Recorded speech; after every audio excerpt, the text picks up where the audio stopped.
Boa noite com Jesus. Amém?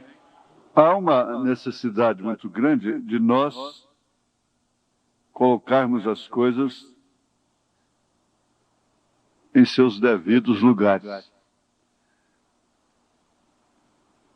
Há coisas que nós devemos ter como marca, como ponto de referência. Um ponto de referência. O que vem significar também princípios, dos quais nós não devemos nos desviar, porque eles são rotas, são faróis, são marcos, são referências. Dentro do rudimento, ou dos rudimentos, nós não temos dificuldade, porque vocês não podem estranhar definitivamente o porquê de muita gente até nos desconsiderar como evangélicos por não crermos que há 3 deuses. Depois que a gente vê o Pai no Filho, é tão fácil. A gente fica pensando como é que o mundo evangélico não pode ver isso. Mas é tão fácil depois que a gente vê. Antes de ver, é um absurdo. É um absurdo mesmo. Descrer nas 3 pessoas distintas, não crer que existem 3 pessoas distintas. Na suposta Trindade nesse sentido, não é? Porque a Trindade de Deus são 3 ofícios, não 3 pessoas. 3 ofícios de Deus. Ofício de Pai, Filho e Espírito Santo. Rei, sacerdote, profeta. Pai sobre nós, Filho conosco, Espírito Santo em nós. Agora, depois que vê, é muito fácil. Mas enquanto não se vê, é uma blasfêmia, é uma heresia. E a gente tem que entender e agradecer a Deus por ter visto. E isso se torna rudimento, como o batismo em nome do Senhor Jesus Cristo. Se torna em rudimentos. Agora, isso, sem dúvida alguma, é o abecedário, o ABC da vida cristã nesta era. A álgebra, na linguagem do profeta, vai lá para a revelação dos selos, das 7 eras, do Apocalipse. Vocês vão sempre ouvir eu ver na fita e ouvirem eu fazer esses parênteses. Eu não posso pregar de olhos fechados. Eu não posso ficar aqui no púlpito de olhos fechados. Ou então só olhando ali para um lado. Sob ordenanças, sugestões de determinados espíritos. Eu tenho que olhar para o auditório, eu tenho que olhar lá para aquela parede ali do lado, principalmente das irmãs. Eu tenho que olhar para todo o auditório.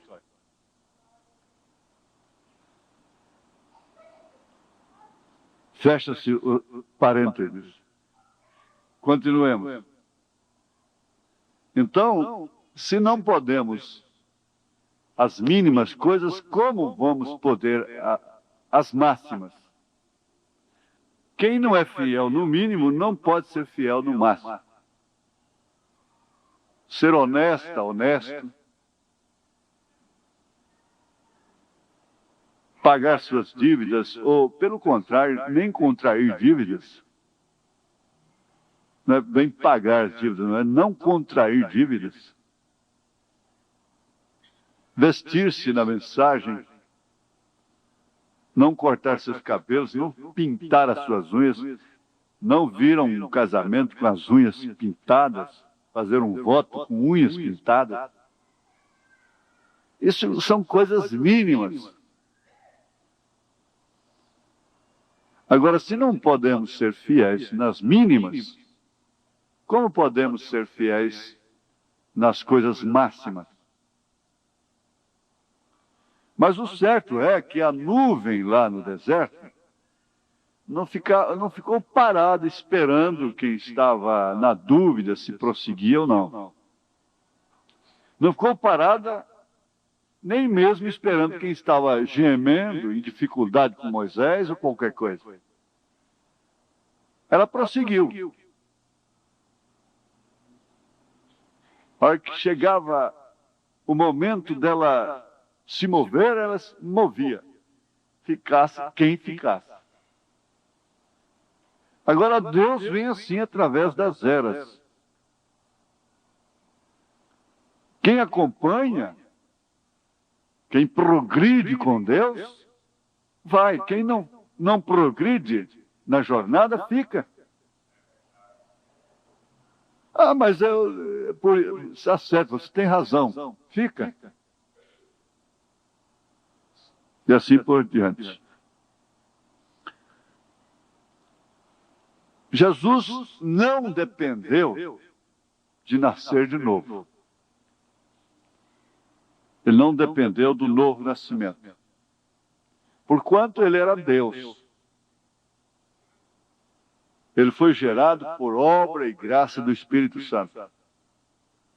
Mas ele chegou ao píncaro, ao estado mais alto que sua igreja pode chegar,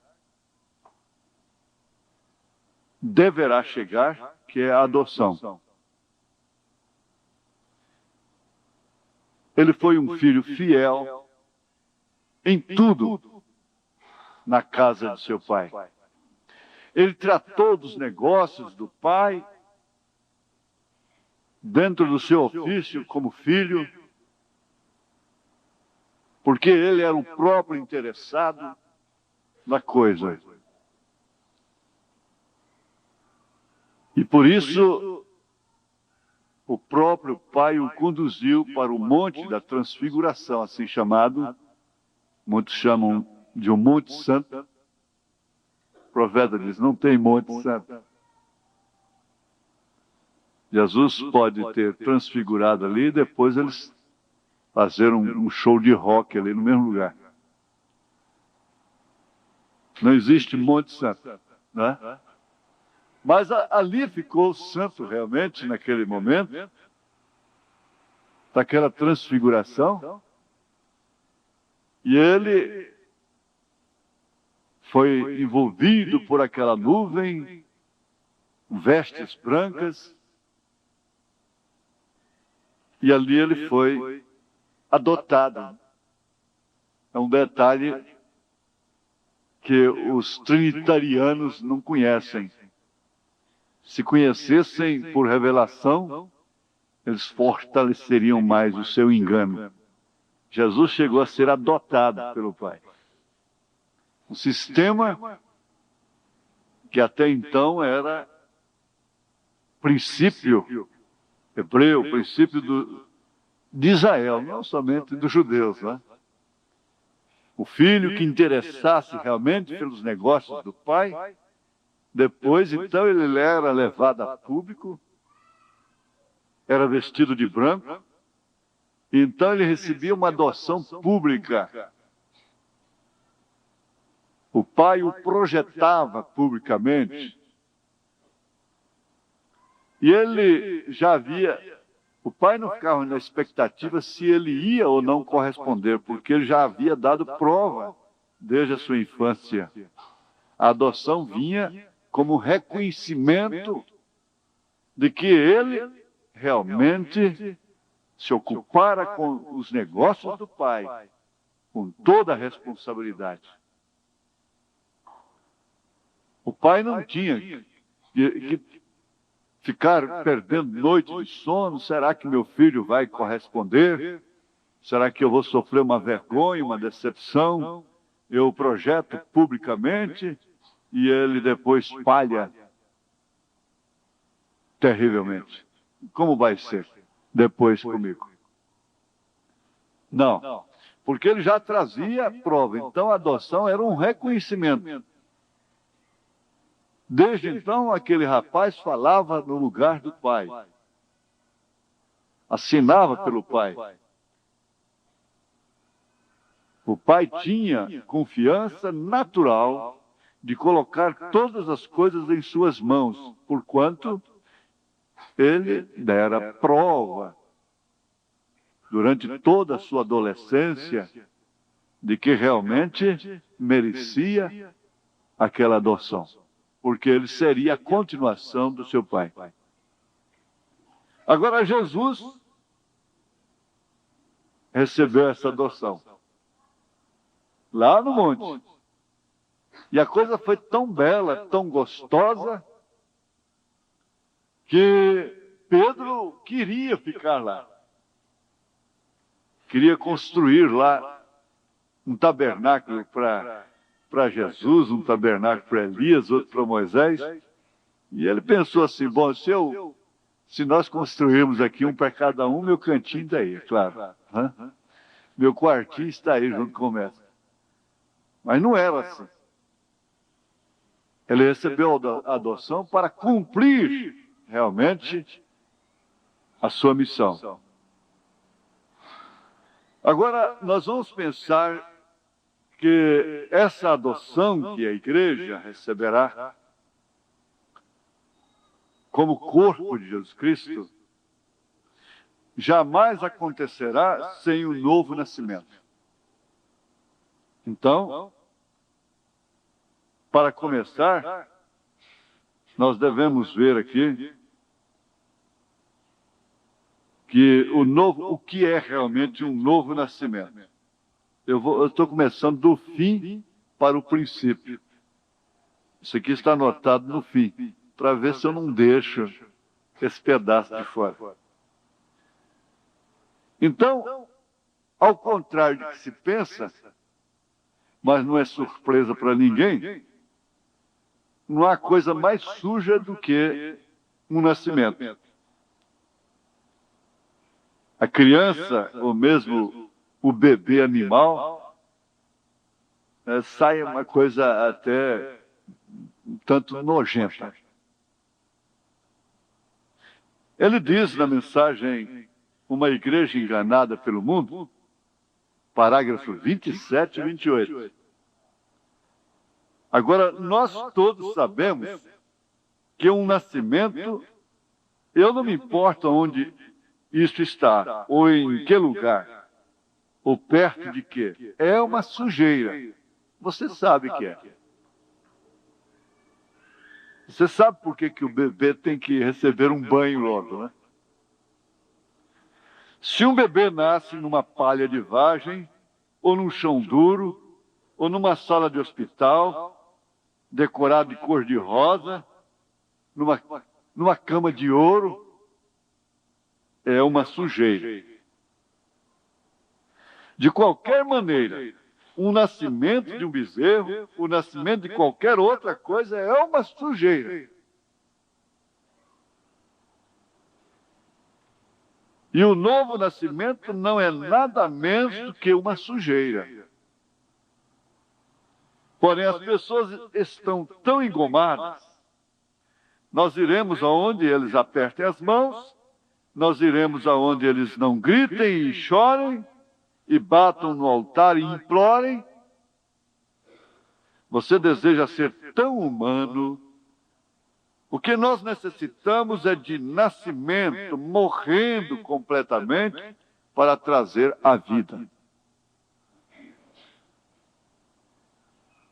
Oportunamente, o Espírito nos lembra daquela experiência tão tremenda de um certo senhor, de um irmão de cor.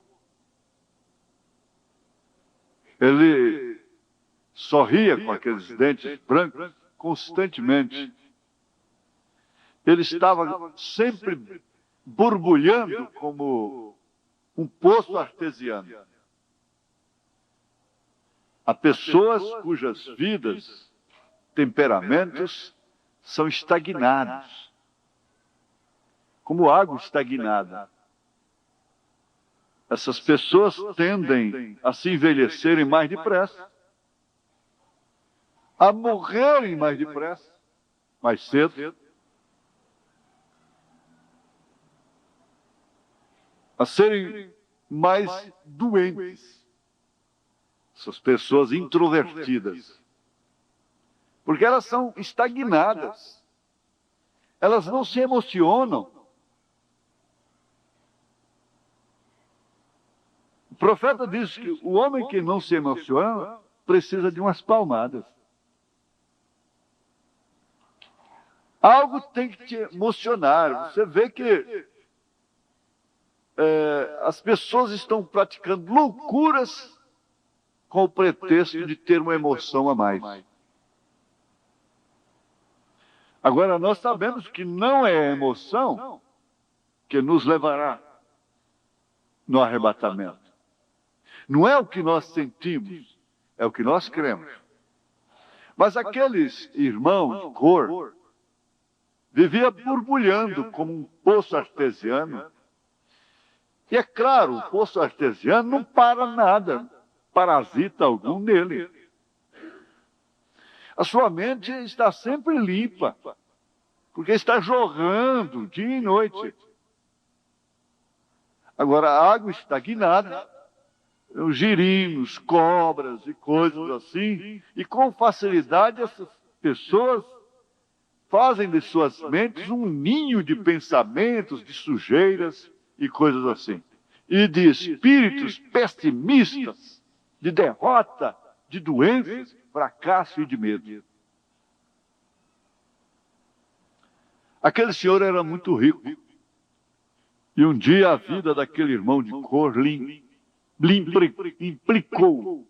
Ele foi implicado, simplesmente implicado. Ele era evangélico.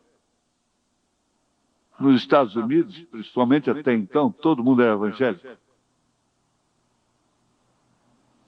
E ele disse para aquele irmão de cor: escuta, o que é que acontece com você que só te vejo rindo, alegre, glorificando a Deus?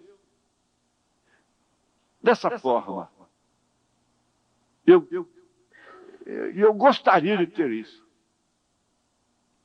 O senhor quer receber isso? O senhor gostaria realmente? O senhor me acompanha, que o senhor vai receber. E ele foi descendo, ele falou: é aqui no Paiol. Não, no Paiol não. Por fim foi parar lá no Mangueiro dos Porcos, lá no Chiqueiro. Ele falou: agora o senhor arregaça as pernas das castas e entra aqui comigo nessa lama dos porcos. Eu disse: mas não, o senhor não quer receber o que eu tenho? É que. Então, lá dentro da lama, eles se abraçaram e aquele homem saiu de lá regozijando.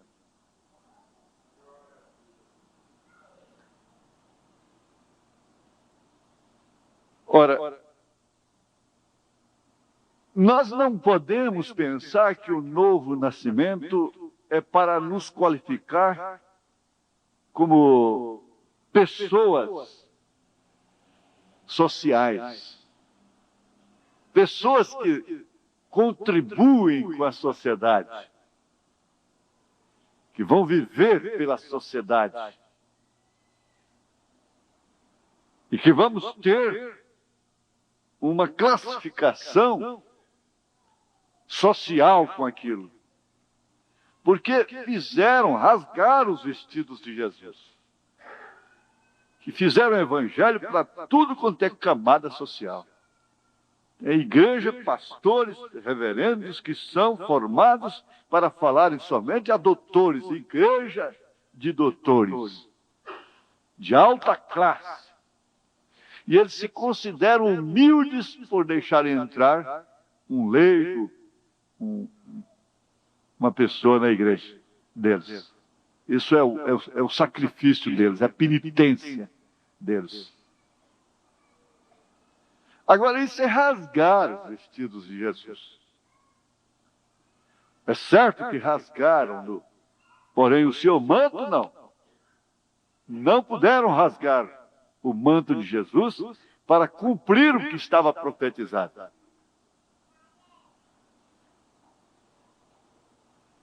O novo nascimento é também uma mudança de natureza.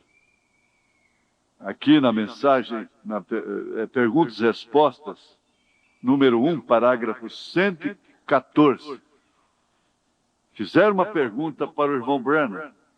Querido irmão Branham, serão salvos todos os filhos e filhas dos verdadeiros crentes? Ele responde, não, irmão.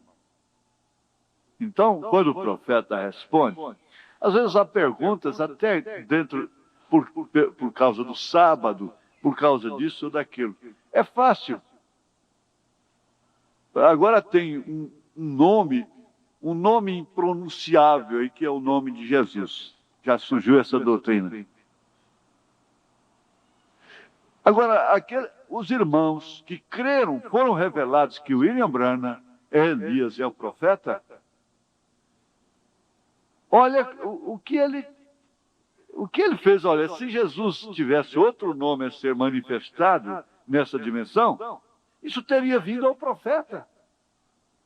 Agora, o que Deus diz para ele? O Jesus do Novo Testamento é o Jeová do Velho Testamento. Agora, Jeová não tem pronúncia para Jeová. São letras que não têm pronúncia. Então, seria como que, em reverência, vamos dizer isso aqui, Jeová. É um nome de reverência. Lá, nem a pena que escrevia quaisquer outras escrituras, quaisquer outros dados, podia escrever esse nome, essas letras.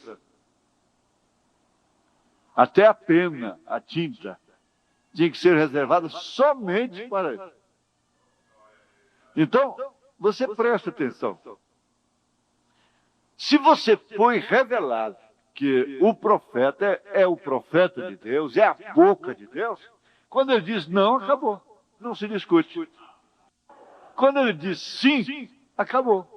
Para mim, acabou. Ainda que eu entenda de forma diferente, ainda que eu pense de forma diferente, mas para mim acaba o assunto, encerra ali. Agora, depois, então, com o tempo, muitas coisas se esclarecem. Ele próprio se corrige, porque ele teve 3 etapas. Então, a gente, por isso, tem que estar a par dessas 3 etapas. Agora, ele diz, não, irmão, não. Os filhos e filhas dos verdadeiros crentes não serão salvos simplesmente por serem filhos de verdadeiros crentes.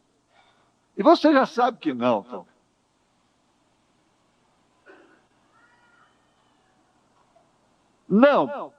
Não por certo que não.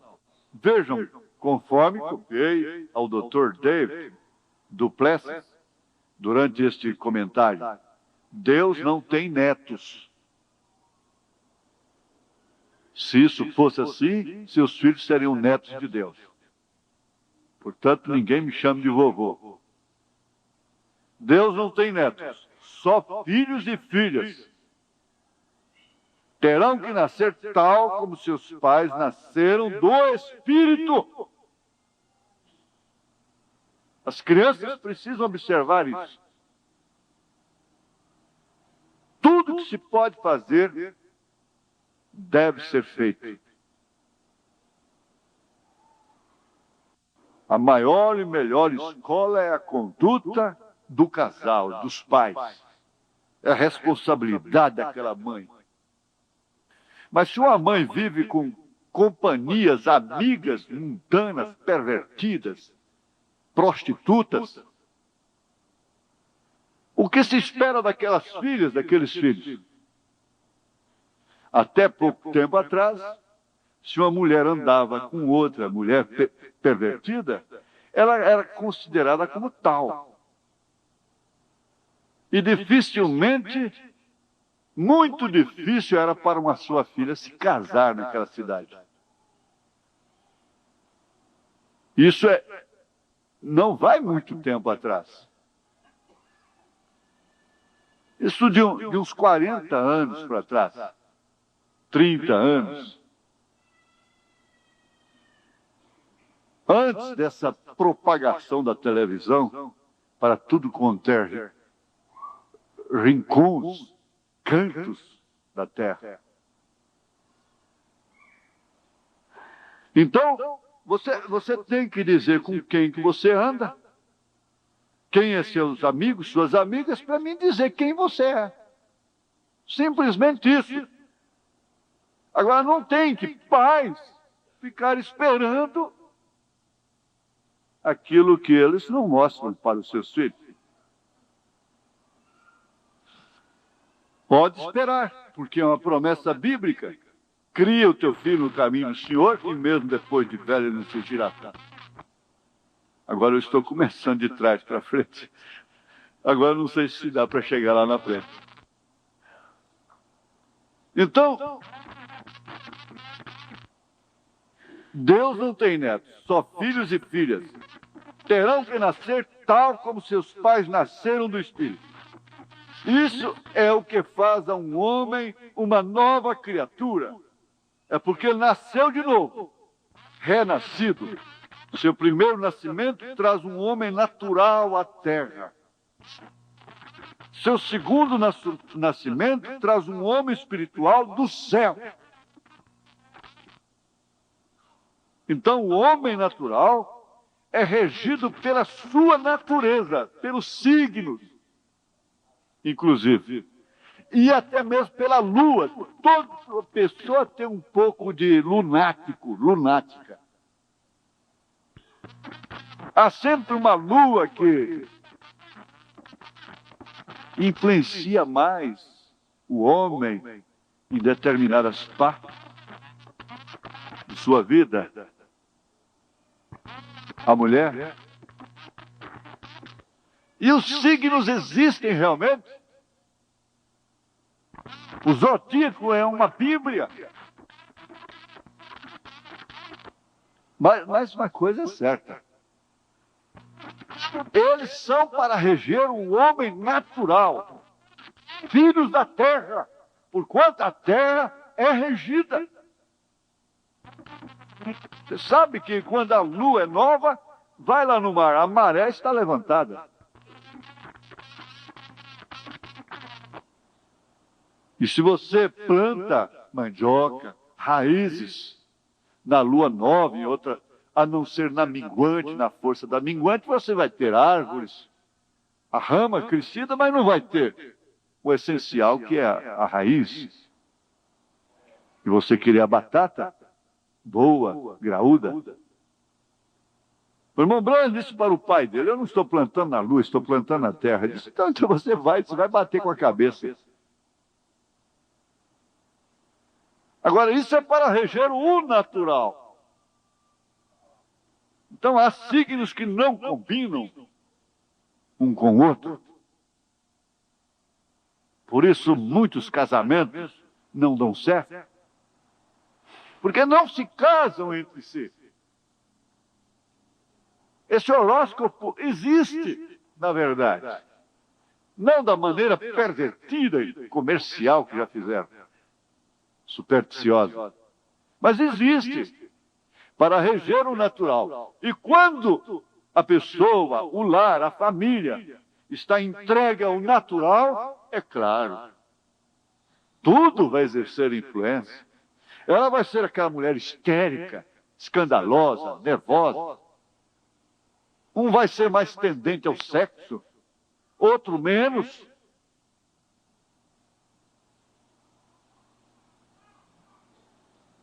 Porque está tudo controlado pelo natural. São leis que regem, que disciplinam, que variam, que formam a variedade na Terra. Por isso nós encontramos tantos e tantos comportamentos diversos, e chocantes e confrontantes durante toda a nossa vida.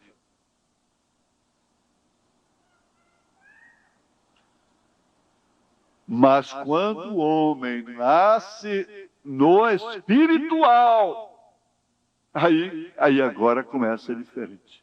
A coisa é diferente. Porque ele passou por uma experiência que realmente vem fazer uma inversão. E aquilo que lhe dirigia e que ele fazia à mercê de suas vontades, simplesmente pelo leve toque de sua natureza, e essas alturas dos espíritos que são oportunistas, então ele passa a se mover com facilidade pelo leve toque do Espírito Santo. Ninguém tem o Espírito Santo em plenitude. Não há nenhuma pessoa cheia do Espírito Santo na terra hoje. Uma pessoa cheia do Espírito Santo não teria lugar nessa terra. Mas existe o penhor do Espírito. Agora, esse penhor toma lugar e tem a sua validade onde ele pode realmente, simplesmente como penhor, separar aquela mercadoria para si, reservá-la para si. Foi o que aconteceu com Raabe.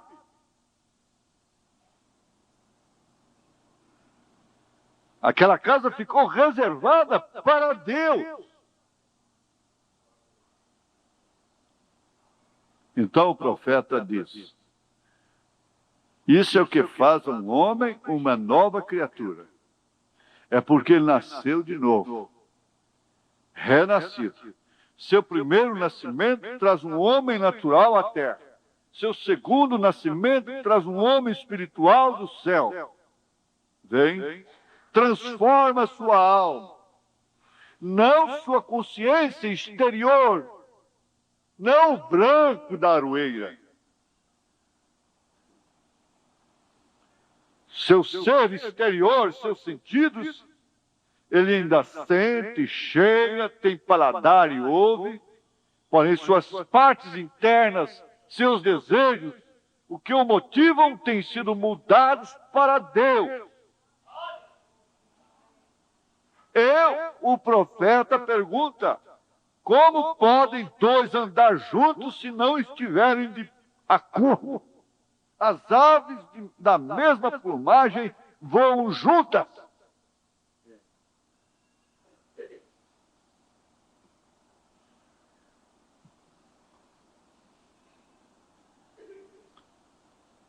Na mensagem Perseverança 49, o profeta diz: muitos membros de igreja, boas pessoas que vão à igreja, boas pessoas que vão à igreja, vivem sob um pensamento de que elas estão certas. Ora, você não está certo como membro de igreja. Você é um cidadão.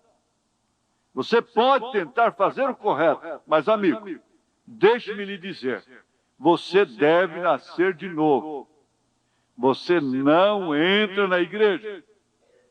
Você não entra para uma igreja por um aperto de mãos. Você não entra para a igreja se tornando membro. Você entra na igreja pelo nascimento. Agora, ele não está falando. As pessoas se sentem ofendidas quando fala. Não precisa falar da sua denominação. Basta falar denominações. Se sentem ofendidas. Mas se eles estivessem realmente no correto, eles concordariam, porque todo sistema organizado é máfia. É mafioso. Mata. O cavaleiro do cavalo branco formou uma máfia, assassina e matou 68 milhões de cristãos simplesmente por não concordarem com seus pactos diabólicos, políticos, religiosos.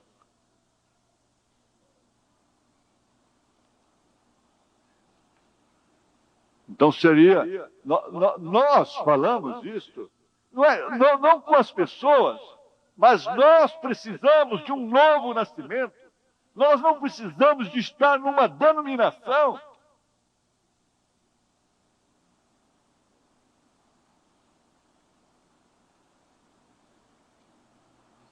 Ele continua dizendo, eu tenho estado na família Branham por 52 anos. Eles nunca me pediram para me unir à família para que meu nome se tornasse Branham. Eu nasci na família dos Branham. Sou um Branham desde o nascimento. E é assim que você é um cristão. Você não pertence à família cristã, você não é um filho de Deus porque canta, porque toca, porque prega, porque é diácono, porque você é dizimista, porque você não vai à igreja. Não. É porque você nasceu nesse corpo. Você pertence a essa família. E você carrega esse nome. É assim que você é um cristão. Pelo nascimento, quando você é nascido do Espírito de Deus, persistente. Você persiste contra essa natureza exterior. Ela te causa vergonha, ignomínia. Você é um sofredor, uma sofredora.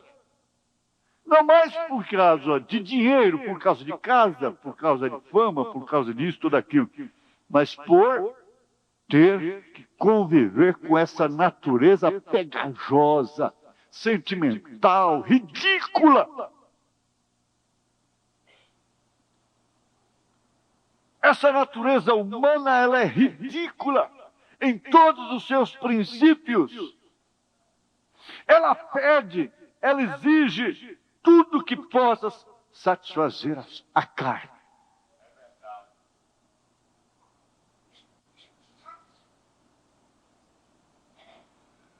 Aí é quando você pode realizar algo.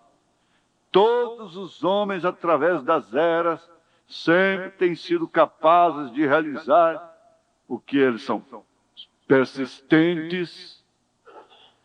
Se eles têm fé no que eles estão tentando realizar, isto depende de qual seja a sua realização.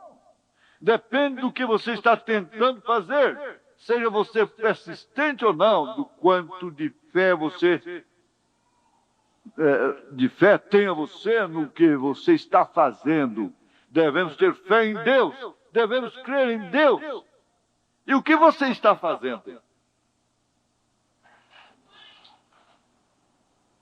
Basta você ver o que é que você está fazendo, esperando de Deus. Mas tudo isso que nós temos analisado, o profeta diz, e na medida que os dias vão passando, nós vamos constatando que realmente Satanás usou um ópio, um entorpecente, e as mentes estão realmente entorpecidas. Entorpecidas a tal ponto de que o homem, de uma forma natural, convive com a perversão dentro de casa, vendo os corpos de suas filhas, assistindo tudo isso, a casa assaltada pelo inimigo, exposta totalmente a todos os tipos de espíritos, e ele tem que assistir aquilo.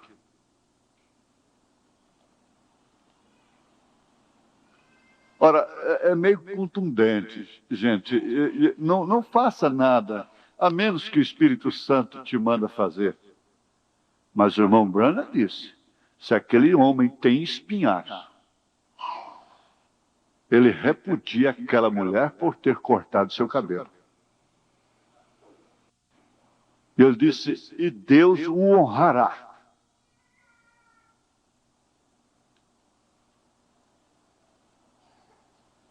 Mas em função da falta de espinhaço, testificando realmente que tem corações de galinha, aceita-se tudo em nome do amor, em nome da responsabilidade para com a família, em nome do Evangelho, em nome da igreja. E se tem tanto medo de escândalo,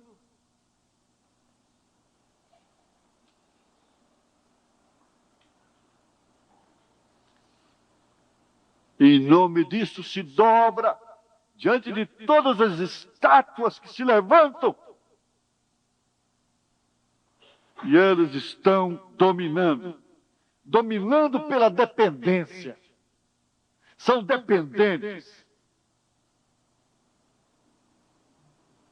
Dominando, bebendo cerveja, dominando, fumando, dominando, andando só de short, dominando em comprometimentos, homens com homens, mulheres com mulheres, dominando de todas as formas, e eles são as pobres vítimas do século, e que têm que ser aninhados, acalentados,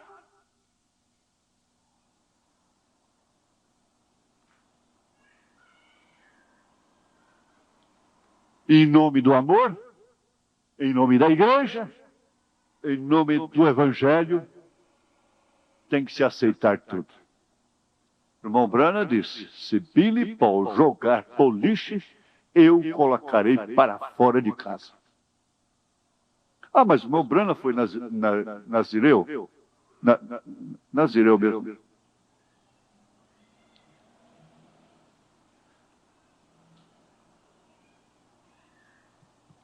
Na verdade vos digo, o entorpecimento tem nos trazido grandes danos. Sabe-se, mediante confissões daqueles que praticaram, que nessas revoluções, num país vizinho, uma revolução, eles dopavam as pessoas. Um daqueles, alguém me contou assim, que ele confessou dizendo que eles dopavam o indivíduo, colocavam dentro do avião e o faziam saltar nas matas, lá de cima. Agora, na verdade, não eram as vítimas que estavam dopadas. Satanás tem dopado a mente. O profeta disse que esta mulher que veste um short e sai pela rua, essa saia longa e transparente, rachada, esses decotes, essas blusinhas apertadas aí, como... Ele diz, elas estão dementes. É uma demência.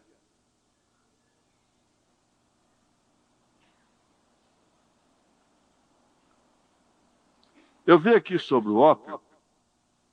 O ópio é um suco de papoula.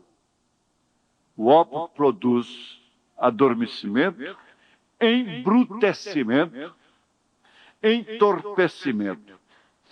Ele é tirado, é extraído dos frutos imaturos de várias espécies de papoula.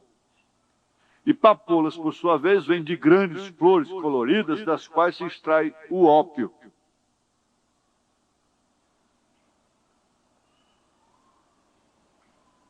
Estava vendo também, na minha pequena enciclopédia, que Saron quer dizer planície.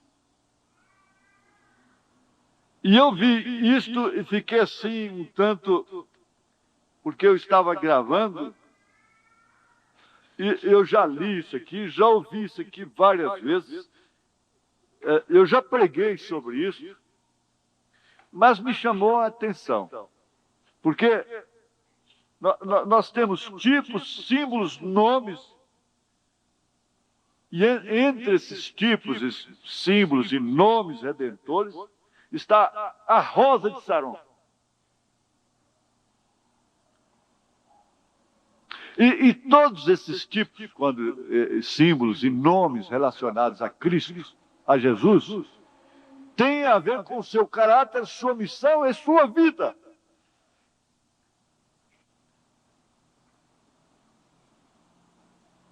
Agora, a gente vê os dois lados da coisa na Bíblia Sagrada. Uma hora a serpente é o diabo, outra hora a serpente é Cristo.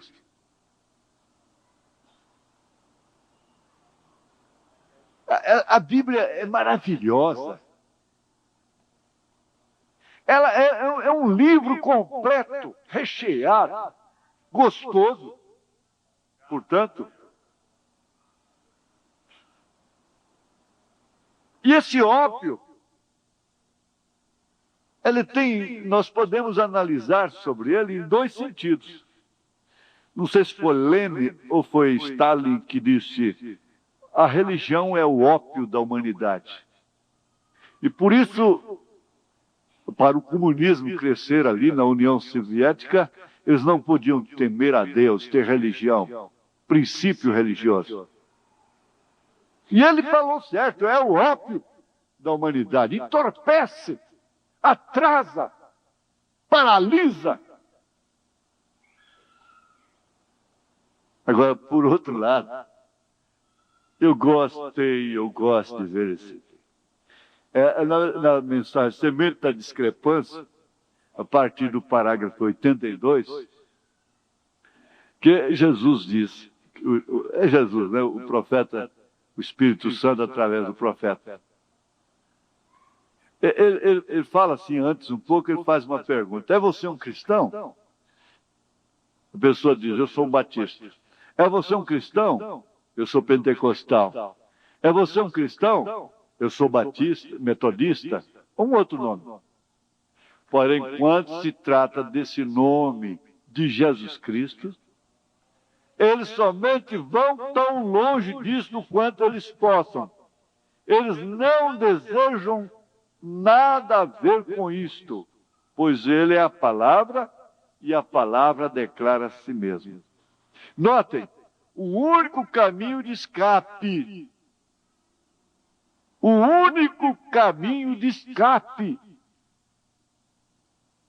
não é nem mesmo botar a mão na sua cabeça, mas não.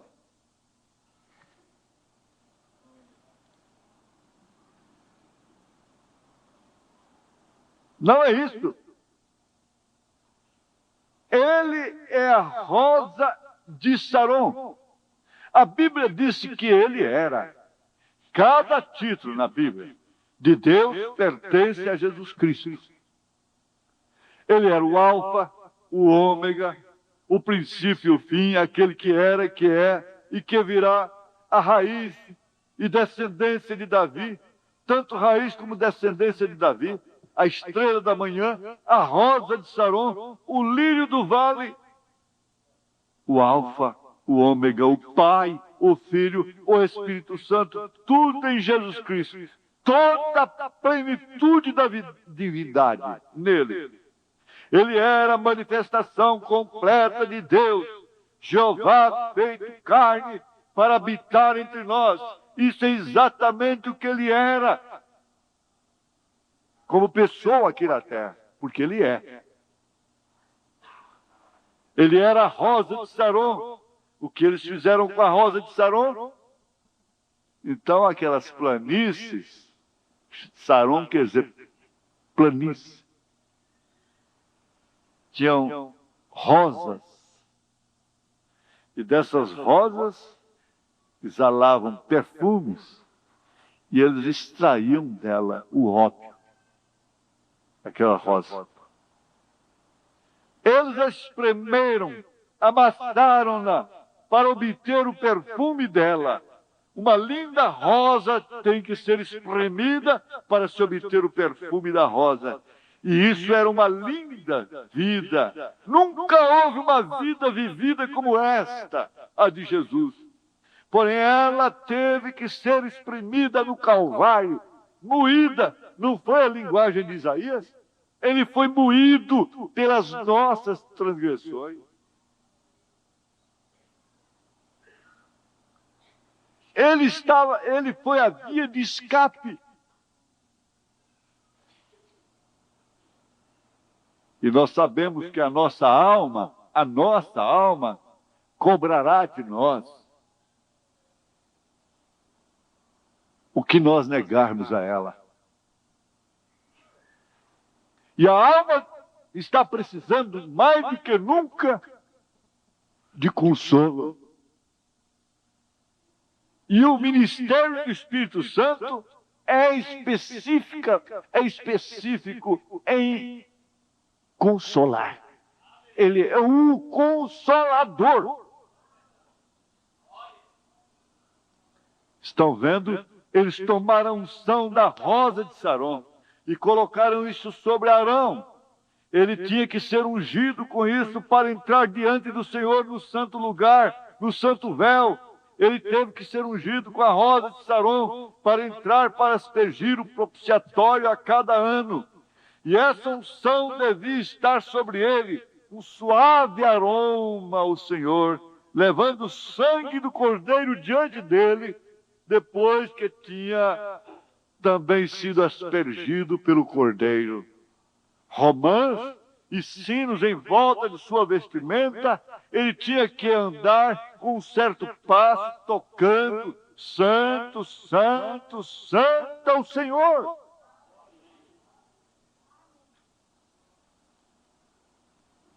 Agora, isso aqui tem a ver com o nome. Notem, ele é aquela rosa de Saron, aquele aroma suave, a unção sobre o povo. Você não pode vir diante dele com algum credo, alguma outra coisa, porém, ungido com essa rosa de Saron, a palavra, ele é o lírio do vale. O homem sob efeito do ópio, ele enfrenta qualquer circunstância. Ele perde até mesmo a noção dos perigos. O cristão, sob efeito desse ópio, dessa rosa de Saron, ele perde também a satisfação para a razão. Como você obtém o ópio? Você obtém o ópio quando você toma um lírio e o espreme. Você obtém o ópio. Os médicos usam isto em seus laboratórios. Toma um homem que está prostrado, ou uma mulher, ela sente que irá enlouquecer, ela está andando para cá e para lá, gritando. Ela está histérica, um médico toma um pouco do seu ópio de lírio, injeta isto no seu braço, ou veia em algum lugar, ou na do homem, e eles se acalmam. Está terminado por um tempo. Vem a um culto, canta, louva, ouve uma mensagem, acaba por um tempo.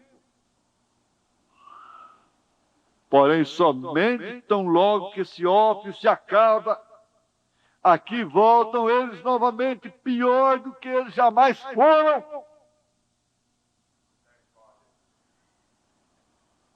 Porém, eu lhes direi, amigos, isso é somente um tipo do genuíno ópio do lírio do vale, do qual eu conheço. Ele é o lírio do vale. Ele foi espremido no Calvário. Ele foi ferido pelas nossas transgressões. Com as suas pisaduras, nós fomos sarados. Nessa espremida das flores, ele foi uma flor. ele foi a maior flor que alguma vez cresceu. Foi este lírio do vale e esta grande rosa de Saron.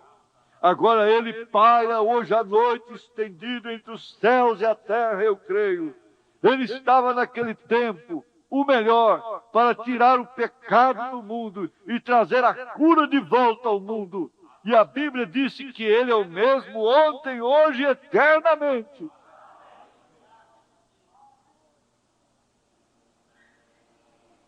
Agora, o que faz você não ficar ressentida, ressentido, ser uma pessoa amargurada, ofendida, machucada e, por fim, cheia de raízes de amargura? É esse ópio,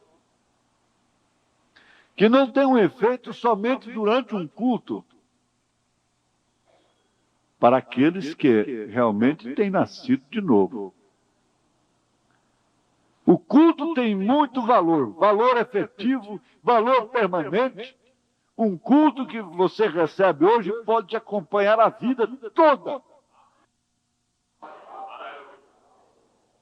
A sua vida toda, durante toda a sua vida.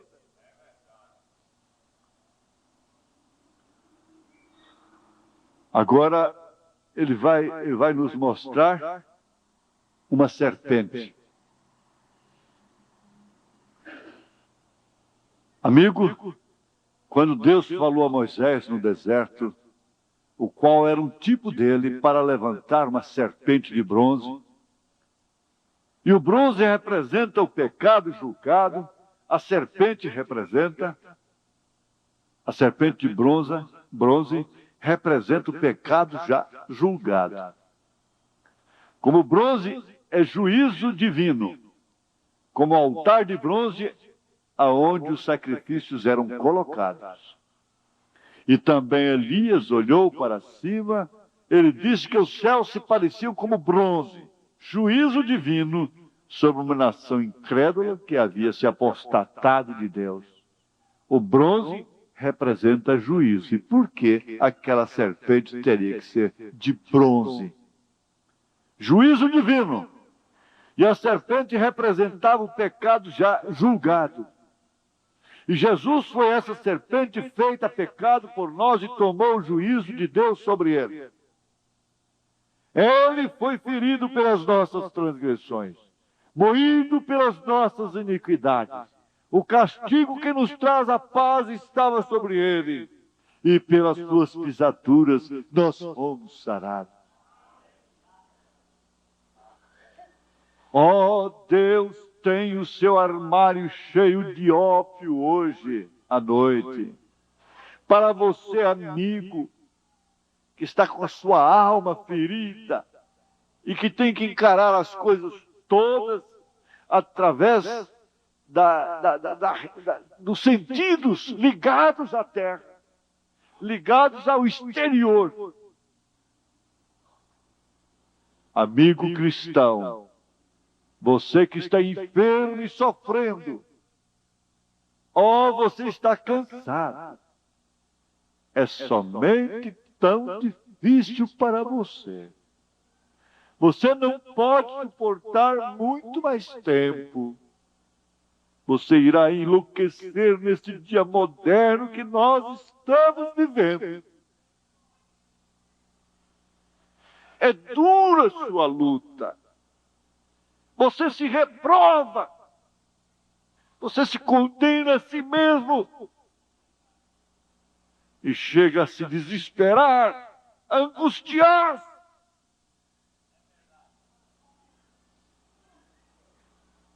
Vocês escutaram o Lifeline?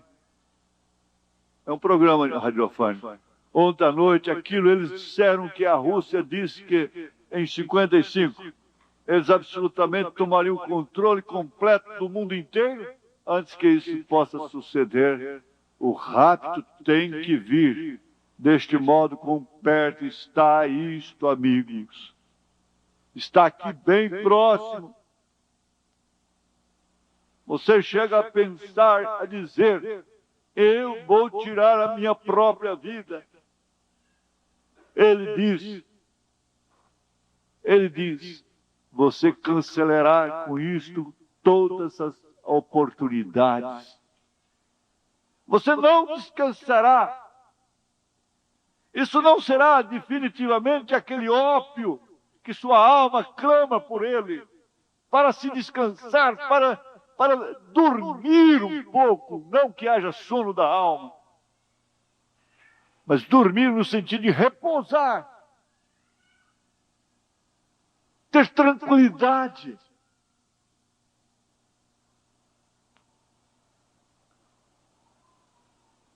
Você não irá buscá-lo hoje à noite com todo o seu coração? Ou você acha que já o encontrou? Ou você está aqui porque seu pai está? Ou você está aqui porque sua mãe está? Ou você está aqui porque seu marido está? Você está aqui porque sua mulher, porque sua família está? Você está aqui porque há um compromisso público? Você está comprometido? Simplesmente isso? Você não irá buscá-lo hoje à noite com todo o seu coração? Eis que perto está o Senhor de todos que o invocam.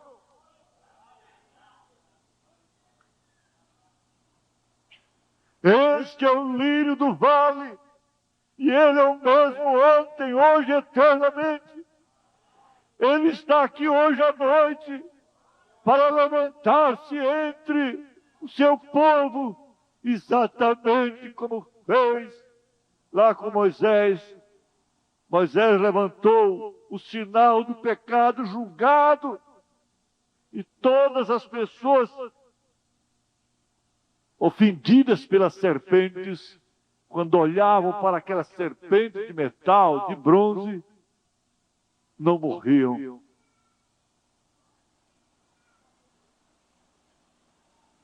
Como Moisés levantou a serpente de bronze, assim deve o Filho do Homem ser levantado.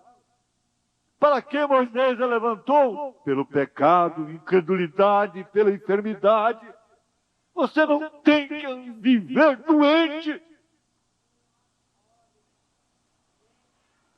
Jesus foi levantado, foi moído, carregou sobre si as nossas doenças, carregou sobre si as nossas transgressões, também pelo pecado. Ele passou por tudo aquilo por causa das enfermidades, incredulidade. Agora, hoje à noite, neste momento, nos dias quando nós temos esta grande discrepância, essa divergência que está havendo. Jesus Cristo prometeu em Lucas que neste dia, antes da vinda do Senhor, que seria semelhante aos dias de Sodoma, e quando o Filho do Homem se revelaria, como o Filho do Homem se revelou a Abraão ali embaixo, Elohim, Deus feito carne entre as pessoas, e habitou ali com Abraão, e mostrou a ele, lhe disse o que Sara estava pensando, estando detrás dele. E a chamou pelo nome de Sara. Abraão, não o seu nome, Abrão, com o qual ele nasceu. Tudo parece que se ficou novo com aquela promessa, quando o próprio Deus mudou o seu nome. Ele não disse a Abraão, ele disse a Abraão, não Sarai, S-A-R-A-I, porém S-A-R-A. Onde está a tua esposa Sara?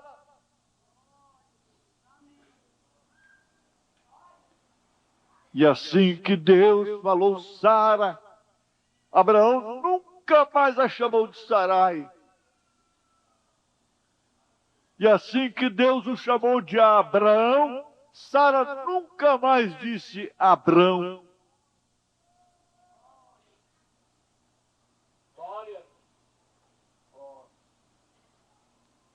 Porque o nome tinha a ver com o seu caráter, com sua fé, com o seu destino.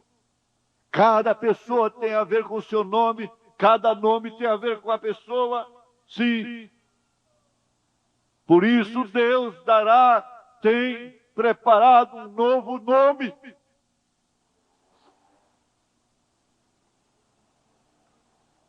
Ele disse, ela está na tenda detrás de ti. Disse, eu irei lhe visitar de acordo com o tempo da vida. E ela lá de trás riu. Ele disse, por que ela riu? Agora Jesus disse, pouco antes desta discrepância, dessa divergência, ser reunida e queimada, que o Filho do Homem se revelará da mesma maneira como ele se revelou então, exatamente revelando as intenções, os pensamentos, as vidas. O que é isto? Isto é um levantamento outra vez diante de vocês que Jesus Cristo é o mesmo ontem, hoje, eternamente. Vocês creem nisto? Vocês creem nisto? Que Jesus Cristo é o mesmo ontem, hoje, eternamente?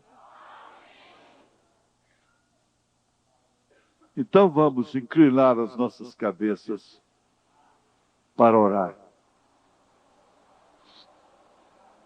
Querido Deus, nós te amamos. Tua palavra é tão substanciosa para nós, Senhor. Nós somente a amamos. Nós vivemos por ela, Senhor. Parece que a nossa capacidade nunca é suficiente. Nós somente amamos nos assentar à tua mesa, em volta de tua palavra, e gozarmos as bênçãos, Senhor, quando nos reunimos deste modo, irmãos e irmãs que têm sido comprados pelo sangue do Filho de Deus, os quais são a compra de teu sangue.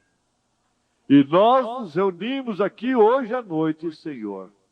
Nós temos dedicado estas noites para orarmos pelos enfermos. E de acordo com as Escrituras, tu disseste que pelas suas pisaduras nós somos sarados. Não é necessário que oremos então, somente confessar os nossos pecados, pois pelas tuas pisaduras fomos, tempo passado, sarados.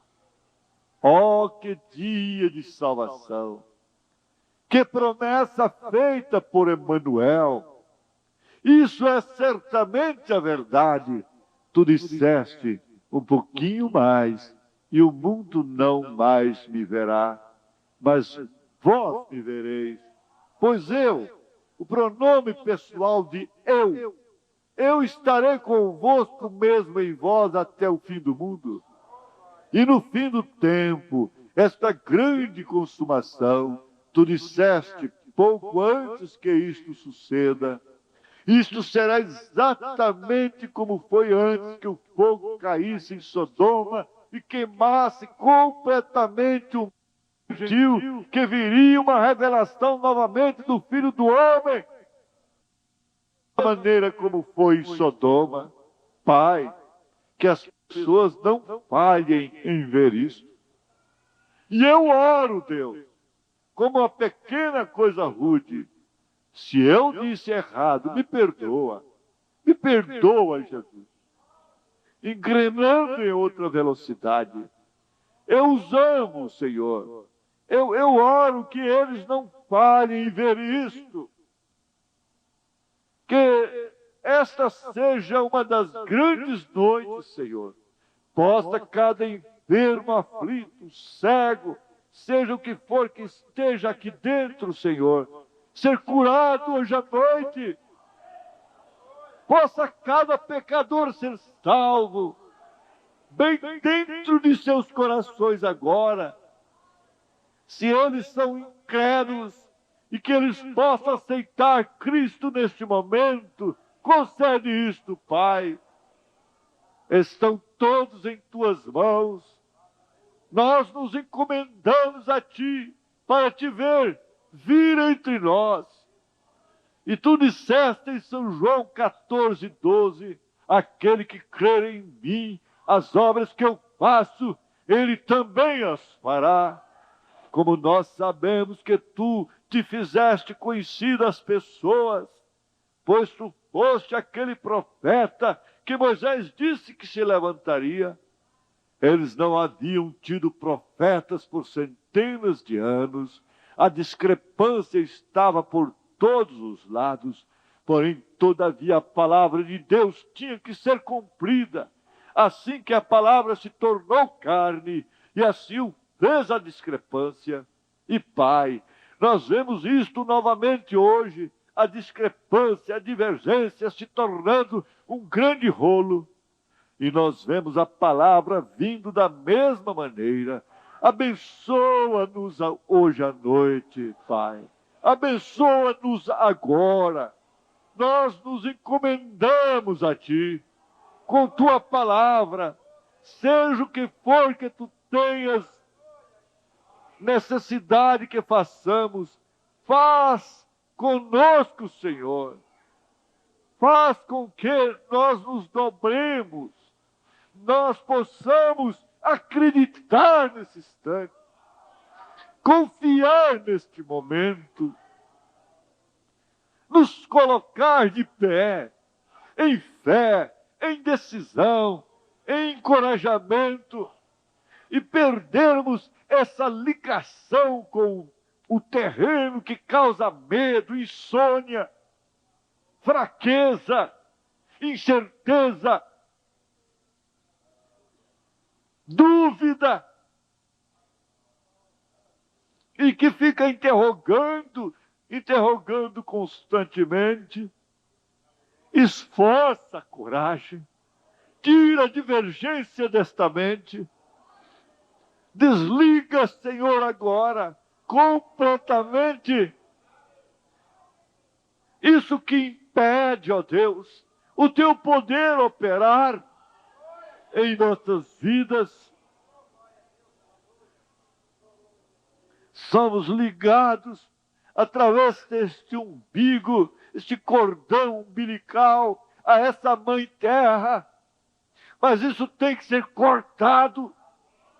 Nós temos que nascer em outro lugar agora, Senhor.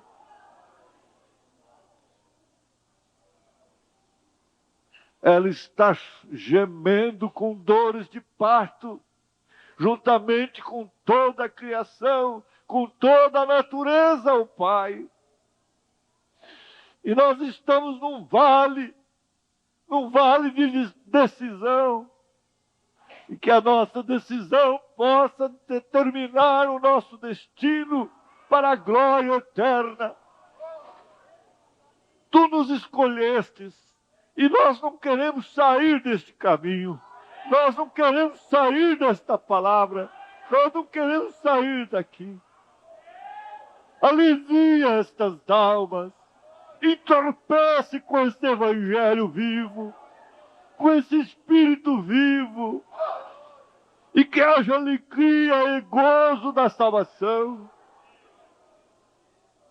que possamos ter regozijo na tribulação. Esforça a coragem de cada um, esforça, Senhor, e anima, fortalece no espírito. Ó Deus, não é a mente, Senhor, mas é o poder do Espírito Santo, fazendo o desligamento a tudo que nos prende, a todos os sentimentos. Traga os nossos filhos ao altar, Senhor. Traga os casais ao altar. Renova os casamentos na fé, no amor de Jesus. Fortalece a família de Deus, a família do Senhor. Seja fortalecida, seja educada, seja amável, seja dócil. Oh Deus, batiza com teu Espírito. Oh Deus, batiza com o Espírito Santo. Oh Deus, batiza essas crianças. Leva cada um para o altar em sua casa. Levanta o altar dentro de cada lar. Senhor, Senhor, está ali o altar do Calvário, toda a cura divina. E Satanás não tem direito de prender, de amarrar esta filha de Abraão. Satanás, deixa esta filha de Abraão, em nome de Jesus Cristo.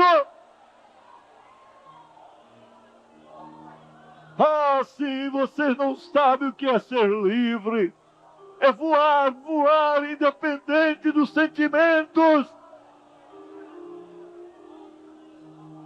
Aleluia, aleluia, aleluia.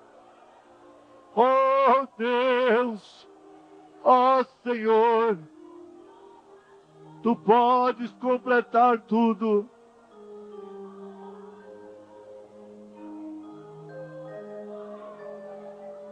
Aleluias.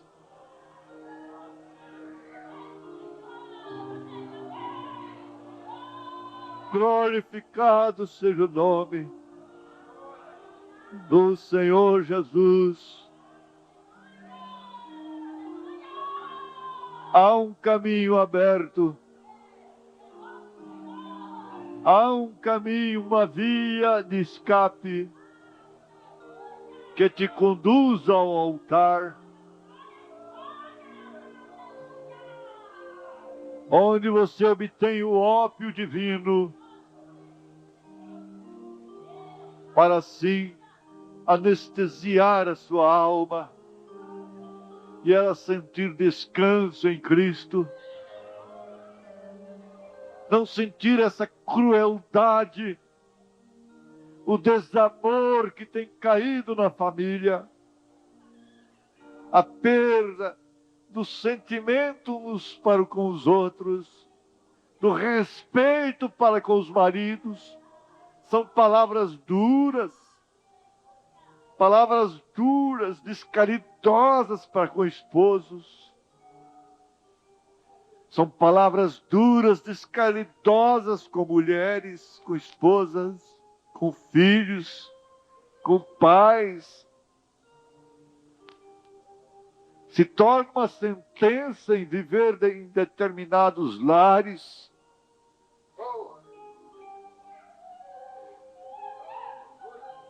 Mas há um caminho aberto que conduz ao altar,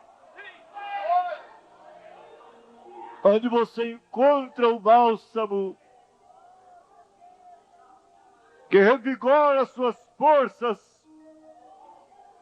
que te encoraja para enfrentar a vida de uma forma mais leve, para que o jugo se torne suave, o fardo se torne leve, embora maior. Todos vocês devem encontrar este caminho, não o caminho da loucura, não o caminho do desânimo, não o caminho da retirada, mas sim o caminho do altar, onde se pode encontrar o vigor, encorajamento, ao lado de sua cama, ao lado de sua mesa, de mãos dadas, os corações unidos, ser educados uns para com os outros, ser dóceis, amáveis.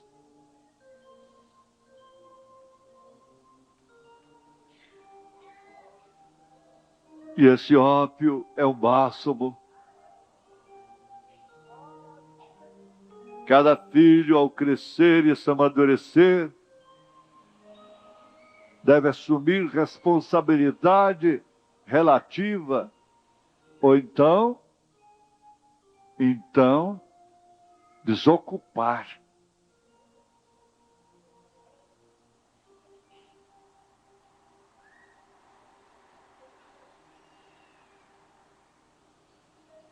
É uma lástima, é uma vergonha.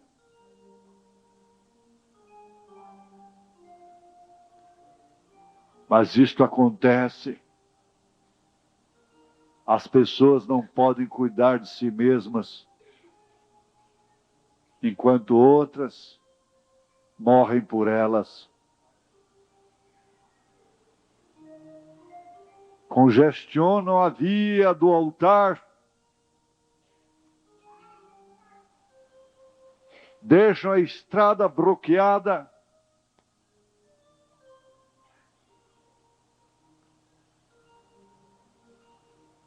O grande tropeço está aí. Os embaraços, os rolos de arames farpados.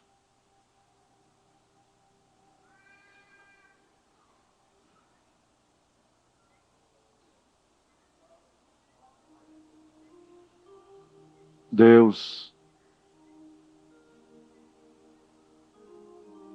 quer que todos sejam felizes. O profeta diz que ele ficava feliz em ver a igreja bem economicamente, as famílias bem economicamente falando, tendo meios para viver uma vida digna.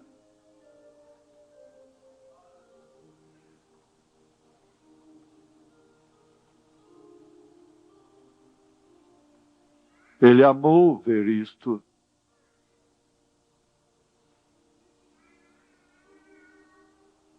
Ele quer que haja determinação. Ele quer que haja decisão,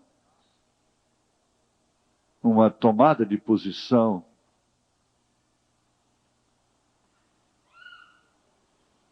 Ele quer que haja coragem, ousadia, audácia.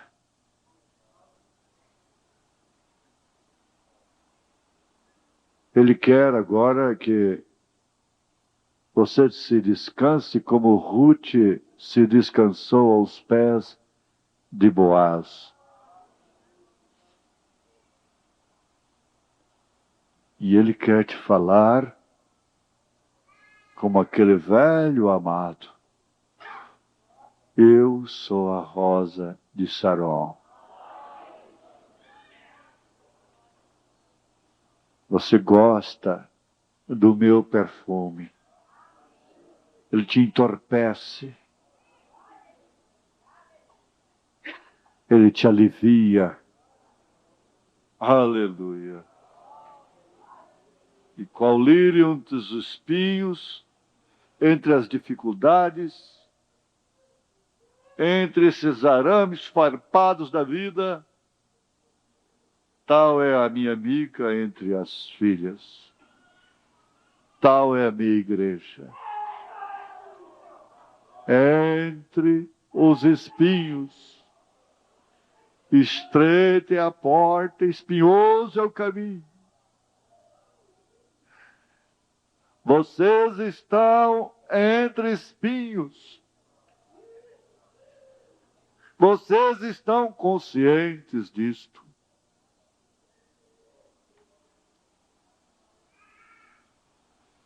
E Ele quer ser o que Ele é para vocês. O que Ele sempre foi para a sua igreja. Bálsamo, mesmo nada viva, para entrar na arena. Ele foi bálsamo para ela. Tenha fé em Deus. Tenha fé em Deus. Tenha fé que tudo quanto pedirdes agora, Ele vos concederá. Se tendes alguma coisa contra alguém, perdoe. Porque se não perdoardes aos outros, Ele não vos perdoará. Perdoe. Perdoe. Perdoe. Tende fé em Deus. É a única coisa que Ele pode pedir agora. Se agrade do seu perfume. Inale-o. Pode inalar. Deixe-se entorpecer por esse perfume do lírio dos vasos. Por esse perfume da rosa de Saron. Olhe para a serpente de metal, de bronze. Lá estão todos os seus pecados. Não os deixe acusá-lo mais. Volte para Ele com segurança, com os braços abertos. Volte sorridente. Relaxe. Relaxe agora. Solte os ombros. Deixe os ombros cair. Solte as mãos, os dedos. Solte os lombos.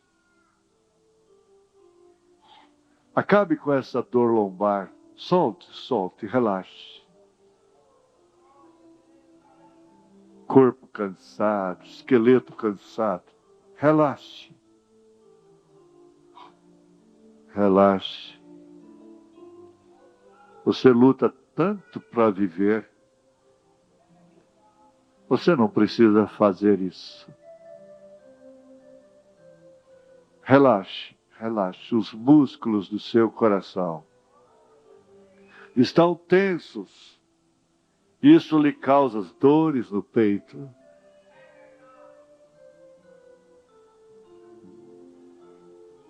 Descanse, porque há bálsamo aqui. Nós temos o verdadeiro ópio. Vocês lutam muito, vocês precisam de momentos como este. Deus tirou seu filho e o separou e o colocou em sofrimento para que vocês tivessem esse bálsamo agora. Vai voltar para casa. Quando quiser contrair os nervos, lembre-se novamente. Olhe, eu tenho o ópio da rosa de Saron. Não precisa franzir a testa e falar isto com os nervos contraídos, mas bem relaxado. Está tenso, tenso. Deita de costas. Relaxa na cama. Solta todos os nervos. Deixa as pálpebras dos olhos à vontade. Feche-os. Veja que você tem os dentes contraídos, os inferiores contra os superiores. E às vezes com dores nessa arcada, na mandíbula. Solta, abre a boca, relaxa bem a boca. Tudo lembrando do ópio da rosa de Saron. Inalando o ópio do lírio dos vales. Vocês descansam. Descansam mesmo. Descansam. Descanse, Ruth. Descanse, Ruth. Por que estás tão ansiosa assim, Marta? Maria escolheu a melhor parte. Descanse, descanse. Agora, vocês podem voltar para casa. Venham amanhã orar. Em nome de Jesus Cristo.